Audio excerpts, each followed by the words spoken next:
बिस्मिल्लाहिर्रहमानिर्रहीम। अस्सलाम वालेकुम डियर स्टूडेंट्स ऑफ क्लास 10। आज का हमारा जो लेक्चर होगा वो चैप्टर नंबर 14 एटमॉस्फेयर के मुतालिक है। तो सबसे पहले मैं आपको ये बताता हूँ कि जो हमारा चैप्टर का टाइटल है और चैप्टर नंबर है, तो चैप्टर नंबर 14 है और चैप्टर का टाइटल जो है वो एटमॉस्फेयर है। और ये जो एटमॉस्फेयर ये हम केमिस्ट्री की कौन सी आप कह सकते हैं ब्रांच के मुतालिक इस चैप्टर में डिस्कशन करेंगे, तो ये इन्वायरमेंटल केमिस्ट्री के अंदर आता है। ये चैप्टर जो है वो इन्वायरमेंटल केमिस्ट्री जो केमिस्ट्री की एक ब्रांच है उससे रिलेटेड है।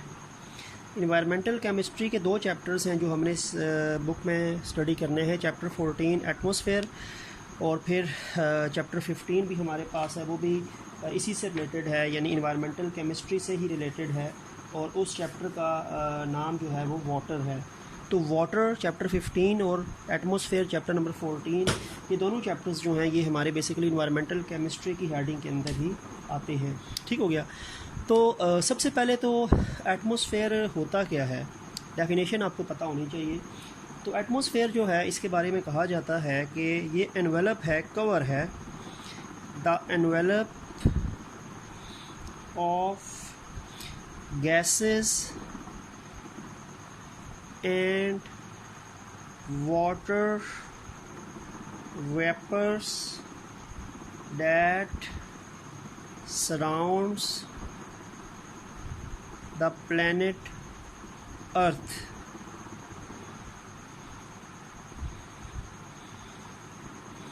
प्लैनेट अर्थ यानी ज़ाहिर बात है हमारा जो प्लैनेट है वो अर्थ है, और अर्थ प्लैनेट को सराउंड किया हुआ है, कवर किया हुआ है गैसेस और वाटर वेपर्स के एक इन्वेलप ने, कवरिंग ने।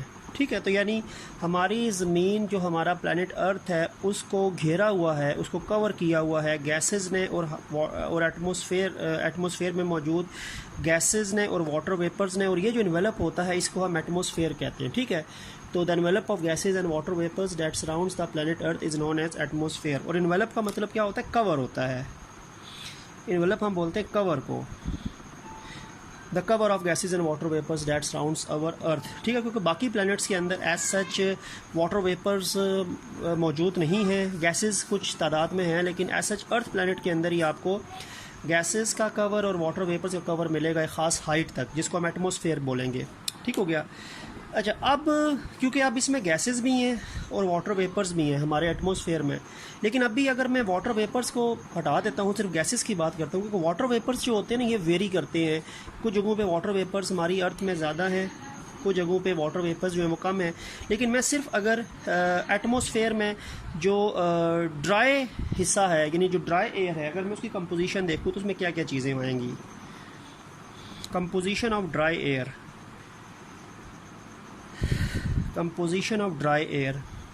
अब मैं क्या कर रहा हूँ कि मैं एटमॉस्फेयर में सिर्फ ड्राई एयर को देख रहा हूँ, उसमें क्या क्या चीज़ मौजूद है। अब मैं वाटर वेपर्स को फ़िलहाल मैं माइनस कर देता हूँ, तो इसमें मुख्तलिफ़ गैसेस हैं। ड्राई एयर में डिफरेंट गैसेस मौजूद हैं, जिसमें से मैं आपको बताता हूँ कि जो नाइट्रोजन गैस है, नाइट्रोजन गैस बेटा ये है तकरीबन 78% ड्राई एयर में। सेकंड मोस्ट अबंडेंट गैस जो है वो ऑक्सीजन गैस है 21%। ये दोनों गैसेस 99% बनाती हैं ड्राई एयर का। ये जो गैसेस नहीं है, इन गैसेस की बात है, तो इनमें से ये दो गैसेस मैक्सिमम 99% हिस्सा बनाती हैं। पीछे 1% हिस्सा बचता है तो उसमें अलग चीज़ें हैं। ठीक है, जैसे उसके अलावा अगर मैं देखूँ तो एक गैस जो है नोबल गैस में आती है आर्गॉन 0.93%। थर्ड नंबर पे अगर कंपोजिशन के वाइज देखा जाए। ठीक है, फिर कार्बन डाइऑक्साइड 0.038%। ठीक हो गया। फिर नियॉन, ये भी नोबल गैस है, 0.0018%। नियॉन की बात हो गई। ठीक है, उसके बाद हीलियम, ये भी नोबल गैस है, तकरीबन ये होती है 0.00052%। ठीक हो गया। इसके बाद है जी मीथेन, CH4 हाइड्रोकार्बन होता है, आपको पता है। तो मीथेन जो है वो 0.00015%। ठीक हो गया। देन क्रिप्टॉन जो है वो 0.00011%। और सबसे लीस्ट नंबर पे जो है वो हाइड्रोजन गैस है, H2 लिख देता हूँ, हाइड्रोजन गैस 0.00005%। तो बेटा ये कंपोजिशन ड्राई एयर की है। ये जो आपका एटमॉस्फेयर है, क्योंकि आपके एटमॉस्फेयर में गैसेस भी हैं और वाटर वेपर्स भी हैं। अब मैं ड्राईनेस की बात कर रहा हूँ, ड्राईनेस में सिर्फ गैसेस आ जाएंगी, उसमें वाटर वेपर्स नहीं आएंगे। और ड्राई एयर के अंदर सबसे ज़्यादा पाई जाने वाली गैस नाइट्रोजन है, फिर ऑक्सीजन 21% और नाइट्रोजन 78%, 99% तो ये सब ना आ रही हैं।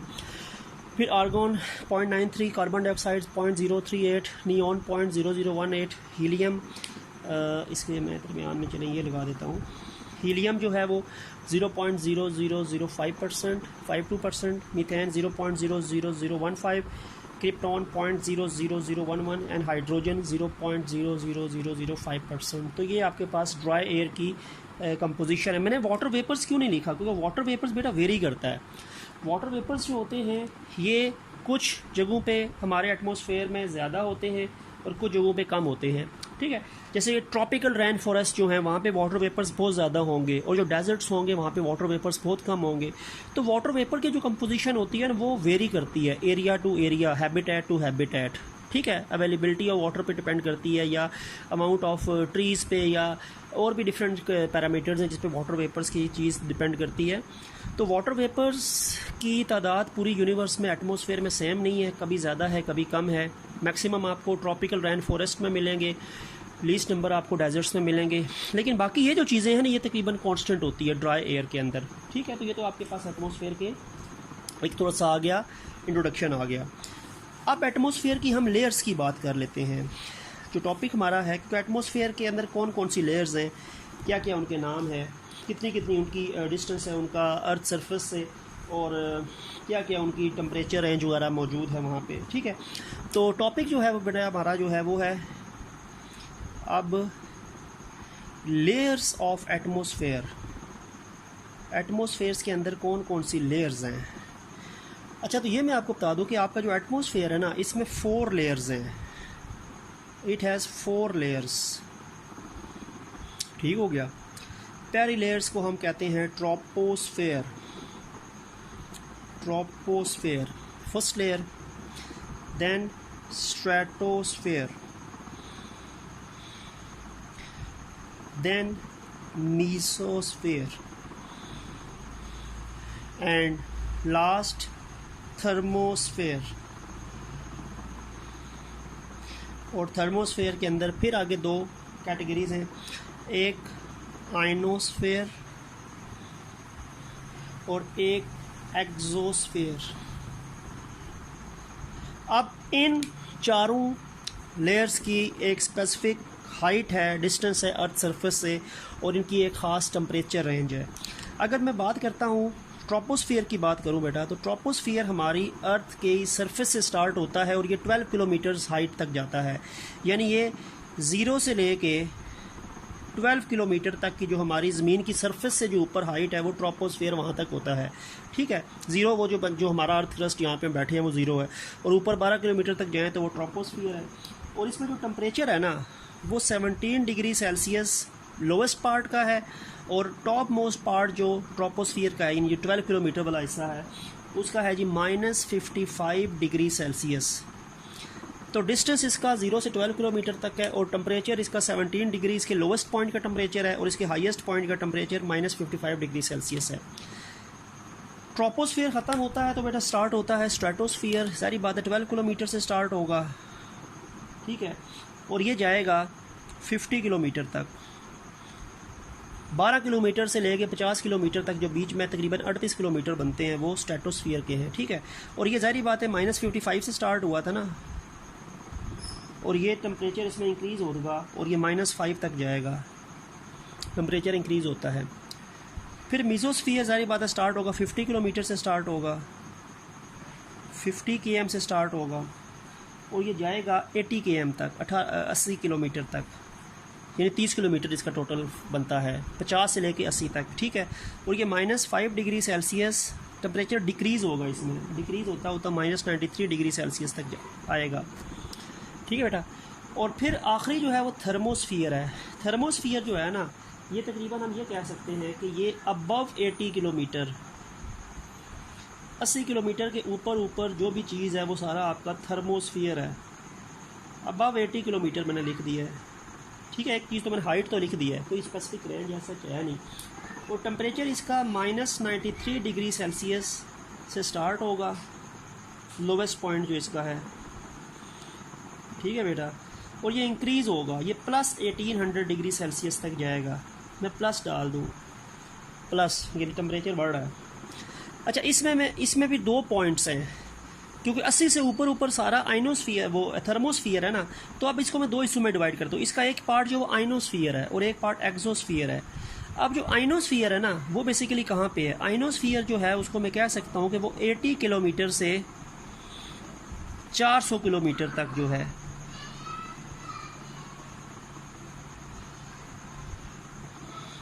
यानी 80 किलोमीटर से 400 किलोमीटर तक जो हिस्सा है, क्योंकि 80 किलोमीटर से ऊपर थर्मो है ना, तो 80 से 400 जो है इसका वो पहला पार्ट है, आइनोस्फीयर, ठीक हो गया। और फिर ये जो आपके पास एक्सो है ना, इसको मैं लिख सकता हूँ कि ये तो अबव 400 किलोमीटर, 400 किलोमीटर से ऊपर जो भी चीज़ है वो फिर एक्सो है। तो 80 से ऊपर सारा थर्मो है, लेकिन 80 से 400 तक थर्मो का जो हिस्सा है वो आइनोस्फीयर है, और फिर 400 से ऊपर जो है वो फिर एक्सोस्फीयर है। तो ये आपके पास 4 लेयर्स हैं अर्थ सरफेस की। और इसको अगर मैं यहाँ पे आपको बना के दिखाता हूँ ऐसा ही, तो आपको आइडिया हो जाएगा। देखिए है क्या, ये जो है ना, ये हिस्सा जो है ये हमारी क्या है, this is the earth surface. ये हमारी ज़मीन की सरफेस है, सतह है, जहाँ पे हम मौजूद हैं, जहाँ पे हमारे घर बने होते हैं, जहाँ पे हमारे स्कूल्स होते हैं, कॉलेजेस होते हैं, सड़कें होती हैं, वो सारा हमारी अर्थ सरफेस है। अब अर्थ सरफेस सारी बात है, जहाँ पे हम होते हैं वो तो 0 किलोमीटर हिस्सा है ना, ठीक है। 0 से लेके 12 किलोमीटर तक का जो हिस्सा है, ठीक है, यानी 0 से लेके 12 किलोमीटर तक की हाइट का जो हिस्सा है वो ये फर्स्ट पार्ट है। इसका नाम क्या था? ट्रोपोस्फियर, ठीक हो गया बेटा। अच्छा, फिर 12 से लेके ऊपर मज़ीद 12 किलोमीटर से लेके 50 किलोमीटर तक अगर मैं जाता हूँ तो ये मेरा सेकंड पार्ट बनेगा एटमॉस्फेयर का। नाम इसका है जी स्ट्रेटोस्फियर। फिर 50 से लेके 80 किलोमीटर तक जो मज़ीद हाइट है, ये क्या है?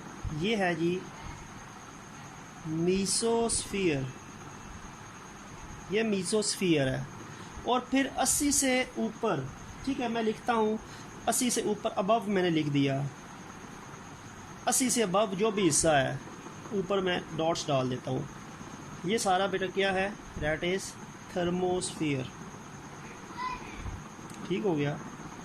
और फिर टेम्परेचर इसका 17 है, इसका -55 है, फिर ये -55 से -5 तक, ये -5 से -93, और ये फिर -93 से ऊपर प्लस 1800 डिग्री सेल्सियस तक जाता है, ठीक है। तो ये आपके पास वो एक लेयर्स ऑफ एटमॉस्फेयर के नाम है, और साथ उनकी थोड़ी सी टेम्परेचर रेंज और डिस्टेंस फ्रॉम अर्थ सरफेस से हाइट है।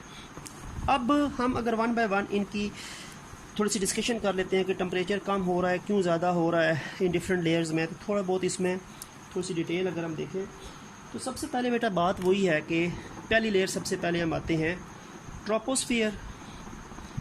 सबसे पहली लेयर जो है वो ट्रोपोस्फियर है। और जो वर्ड ट्रोपो है, ट्रोपो का मतलब होता है टर्निंग या चेंजिंग, टर्न होना या चेंज होना, तब्दीलियाँ रोनमा होना। इस लेयर में बहुत सी तब्दीलियाँ रोनमा होती हैं। ये कांस्टेंट एज सच उसमें इतनी ज़्यादा नहीं, कंसिस्टेंसी नहीं होती, ठीक है। और ये ज़ाहिर बात है, मैंने आपको बताया था कि ये हमारी ज़मीन का बिल्कुल अर्थ सरफेस जहाँ से स्टार्ट होती है 0 किलोमीटर से लेके और 12 किलोमीटर तक की हाइट होती है, और 17 डिग्री सेल्सियस के लोवेस्ट पॉइंट का टेम्परेचर है, और -55 डिग्री सेल्सियस इसके अपर पॉइंट का टेम्परेचर है, ठीक हो गया। यानी इसको मैं ये कह सकता हूँ, ये 0 किलोमीटर से लेके 12 किलोमीटर तक का इसका हाइट में ये आता है। और इस हिस्से का टेम्परेचर ज़ाहिर बात है 17 डिग्री सेल्सियस होगा, और इसके अपर पॉइंट या लास्ट पॉइंट का टेम्परेचर होगा -55 डिग्री सेल्सियस। इसमें टेम्परेचर कम क्यों होता है? पहली बात ये है, टेम्परेचर कम हो रहा है, डिक्रीज़ हो रहा है ना 17 से -55 में, क्योंकि याद रखें कि आपके ट्रोपोस्फेयर में मौजूद जो गैसेस होती हैं एटमॉस्फेयर में, ट्रोपोस्फेयर एटमॉस्फेयर का जो पॉइंट है, इसमें जो गैसेस होती हैं वो बहुत कम हीट एब्जॉर्ब करती हैं, ठीक है, वो बहुत कम हीट एब्जॉर्ब करती हैं। लेकिन इसका ज़ाहिर बात है कि ये स्टार्टिंग तो आपका बिल्कुल लोवेस्ट पॉइंट तक आएगा ना, ये आपका जो ग्राउंड पोर्शन आएगा वहाँ तक आएगा ना, ज़मीन का जो हिस्सा ग्राउंड। अब ये जो आपका ग्राउंड पोर्शन होता है ना, ये तो हीट एब्जॉर्ब करता है, ये हीट एब्जॉर्ब करता है, इसमें हीट एब्जॉर्ब होती है, जो ज़मीन की सतह है वो हीट एब्जॉर्ब करती है, तो इसीलिए टेम्परेचर 17 डिग्री सेल्सियस है। लेकिन जब आप ऊपर जाते हैं तो यहाँ पे मौजूद जो डिफरेंट गैसेस हैं वो गैसेस हीट एब्जॉर्ब नहीं करती, उन गैसेस ने हीट एब्जॉर्ब नहीं की। हीट कौन एब्जॉर्ब करी है? ग्राउंड सरफेस एब्जॉर्ब करी है। तो ज़मीन की सतह जो है वो तो हीट एब्जॉर्ब कर रही है, इनकमिंग रेडिएशन एब्जॉर्ब कर रही है, तो इसीलिए टेम्परेचर ज़्यादा है। लेकिन उसके ऊपर जो गैसेस हैं, उसके ऊपर जो गैसेस मौजूद हैं इस जगह में 12 किलोमीटर तक जो गैसेस मौजूद हैं वो इनकमिंग रेडिएशन एब्जॉर्ब नहीं कर रही। जब वो इनकमिंग रेडिएशन एब्जॉर्ब नहीं करेंगी तो ऊपर टेम्परेचर कम होगा, नीचे टेम्परेचर ज़्यादा है। तो ग्राउंड टेम्परेचर एब्जॉर्ब कर रहा है, ग्राउंड इनकमिंग रेडिएशन की हीट एब्जॉर्ब कर रहा है तो टेम्परेचर ज़्यादा है, और इसके ऊपर जो गैसेज हैं वो इनकमिंग हीट रेडिएशन एब्जॉर्ब नहीं कर रही, तो टेम्परेचर इसीलिए कम होता है, 17 से -55 डिग्री सेल्सियस तक जाता है। और ट्रोपोस्फियर जो है ये आपका जो एटमॉस्फेयर है इसका 75 से लेके 85% जो मैस है, किस चीज़ का? एटमॉस्फेयर का। एटमॉस्फेयर का मैक्सिमम जो 70 से 75 से 80% जो मैस होता है वो किस में होता है? ट्रोपोस्फेयर में। तो ट्रोपोस्फेयर आपके एटमॉस्फेयर का 75 से 80% मास जो होता है वो इसमें मौजूद होता है। और यही वो एरिया है, ट्रोपोस्फियर ही वो एरिया है जहाँ पे वेदर है, जहाँ पे मौसम होता है, यहीं पे क्लाउड्स फॉर्मेशन होती है, यहीं पे जहाज़ उड़ते हैं, एयरक्राफ्ट्स की ये जो फ्लाइंग का अमल होता है वो भी यहीं पे होता है, वेदर फॉर्मेशन भी यहीं पे होती है, क्लाउड फॉर्मेशन भी यहीं पे होती है, ठीक है, रेनिंग वगैरह जो है वो भी सारी की सारी यहीं पे होती है। तो ये चीज़ आपकी ट्रोपोस्फियर में आती है। अब अगर मैं आपको सेकंड पॉइंट दिखाता हूँ, इसका सेकंड लेयर जो है दैट इज़ स्ट्रेटोस्फियर, ठीक है। अच्छा, द वर्ड स्ट्रेटो का मतलब होता है स्प्रेड आउट, ठीक हो गया। तो अच्छा, और ये सेकंड लेयर है, ये आपकी मैं कहता हूँ कि ये शुरू होगी 12 किलोमीटर की हाइट से शुरू होगी और ये जाएगी 50 किलोमीटर की हाइट तक, तकरीबन 38 किलोमीटर इसकी टोटल बनती है, रेंज बनती है, ठीक है। और इसका जो लोवेस्ट पॉइंट है उसका टेम्परेचर ज़ाहिर बात है -55 डिग्री सेल्सियस है, और टॉप मोस्ट टेम्परेचर का पॉइंट का टेम्परेचर -5 है। टेम्परेचर इंक्रीज़ हो रहा है, इसमें डिक्रीज़ नहीं हो रहा। ट्रोपोस्फेयर में temperature with height with altitude जो था वो डिक्रीज़ हो रहा था, यहाँ पे टेम्परेचर हाइट के साथ साथ इंक्रीज़ हो रहा है, ठीक है। तो 12 किलोमीटर से स्टार्ट हुई, 50 किलोमीटर तक गई, lowest point temperature -55 degree Celsius, इसकी जो पीक है उसका temperature -5 degree Celsius, and temperature जो है ये क्या हो रहा है? Temperature basically increases with height. Reason क्या है? रीज़न बेटा ये है कि जो आपके पास इसमें टेम्परेचर क्यों इंक्रीज़ होता है, क्योंकि आपका जो स्ट्रेटोस्फियर है, इस स्ट्रेटोस्फियर में एक लेयर मौजूद है, ओजोन लेयर। ओजोन लेयर मौजूद है आपके स्ट्रेटोस्फियर में, और ये जो ओजोन लेयर है ना, ये एक क्या काम करती है, ये जो यूवी रेडिएशन होती हैं, अल्ट्रा वायलेट रेडिएशंस होती हैं सन की, उनको ब्लॉक करती है और उनको ज़मीन पे आने नहीं देती, और ये ज़मीन को सूरज की अल्ट्रा वायलेट रेडिएशन से बचाती है ताकि हमारी बॉडी में डिफरेंट डिजीज़ जो यूवी रेडिएशन से होती है वो ना हो। तो ओजोन लेयर जो है वो सूरज की अल्ट्रा वायलेट रेडिएशंस को एब्जॉर्ब करती है, यूवी रेडिएशन को ये एब्जॉर्ब करेगी, ठीक है। It basically acts as a shield, ये ढाल के तौर पे काम करती है, ये सूरज की अल्ट्रा वायलेट रेडिएशन को अर्थ पे आने नहीं देती। और ये जारी बात है अल्ट्रा वायलेट रेडिएशन को एब्जॉर्ब करती है ना, तो एब्जॉर्ब करने की वजह से टेम्परेचर इंक्रीज़ होगा ना, क्योंकि रेडिएशन एब्जॉर्ब कर रही है इस लेयर में मौजूद ओजोन जो है, उस वजह से एब्जॉर्प्शन ऑफ यूवी रेडिएशन की वजह से टेम्परेचर जो होता है इस लेयर में वो इंक्रीज़ होता है, ठीक हो गया। और ओजोन सबसे ज़्यादा स्ट्रेटोस्फेयर में मिलती है और इसकी प्रेजेंस जो है वो तकरीबन होती है 10 ppm, 10 पार्ट्स पर मिलियन इसकी कंसंट्रेशन है जो स्ट्रेटोस्फियर में मिलेगी। ओजोन और भी लेयर्स में मौजूद है, लेकिन ओजोन की मैक्सिमम परसेंटेज जो मौजूद है वो स्ट्रेटोस्फियर में है। उसकी जो परसेंटेज स्ट्रेटोस्फियर में है वो 10 ppm है, 10 पार्ट्स पर मिलियन है। और ओजोन की अहमियत है कि ये लिविंग थिंग्स को अल्ट्रावायलेट रेडिएशन से बचाती है और उससे डिफरेंट डिजीज़ जो कॉज होती हैं उनसे अर्थ के अंदर मौजूद ऑर्गेनिजम्स को प्रोटेक्ट करती है। ठीक हो गया। और टेम्परेचर इंक्रीज़ होने की रीज़न क्या है? यूवी रेडिएशन को एब्जॉर्ब करना और ओजोन की यहाँ पे मौजूदगी है जिसकी वजह से दर्जा हरारत बढ़ता है। फिर इसकी थर्ड लेयर बेटा विच इज़ मेसोस्फीयर।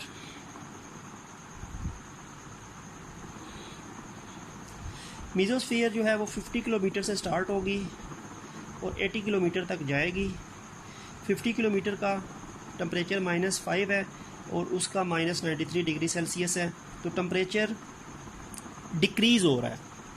ठीक है, temperature decrease with altitude in mesosphere. और याद रखें कि मीसो का मतलब जो है वो होता है मिडल। मीसो का मतलब क्या होता है? मिडल होता है, दरमियाना, दरमियान, सेंटर भी कह सकते हैं। ठीक है, और इसमें ये आप कह सकते हैं कि इसका 50 किलोमीटर से स्टार्टिंग है अर्थ सरफेस के ऊपर से लेके और 80 किलोमीटर तक ये जाएगा।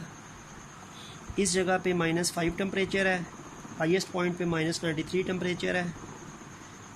सबसे कोल्डेस्ट टेम्परेचर आपको मिलेगा -93 ही मिलेगा। सबसे कोल्डेस्ट टेम्परेचर एटमॉस्फेयर का याद रखें मेसोस्फीयर के अंदर ये -93 डिग्री सेल्सियस। और ये टेम्परेचर अगर आप देखें तो ये टेम्परेचर क्या हो रहा है? डिक्रीज़ हो रहा है, टेम्परेचर में डिक्रीजिंग आ रही है। रीज़न क्या है? क्योंकि इसमें मौजूद भी इस जगह पे मौजूद भी जो गैसेस हैं एटमॉस्फेयर में, मेसोस्फीयर में मौजूद जो इस जगह पे गैसेस होती हैं, they does not absorb any kind of incoming radiations from the upper layer. तो ये किसी तरह की रेडिएशंस एब्जॉर्ब नहीं कर रही जो ऊपर से आ रही हैं, जिसकी वजह से इसमें हीट जब एब्जॉर्ब नहीं हो रही तो विद अल्टीट्यूड इसका टेम्परेचर जो होगा वो डिक्रीज़ ही होगा। ठीक है, और फिर इसमें जो लास्ट लेयर है डैट इज़ थर्मोस्फीयर। और थर्मो का मतलब आपको पता है क्या होता है?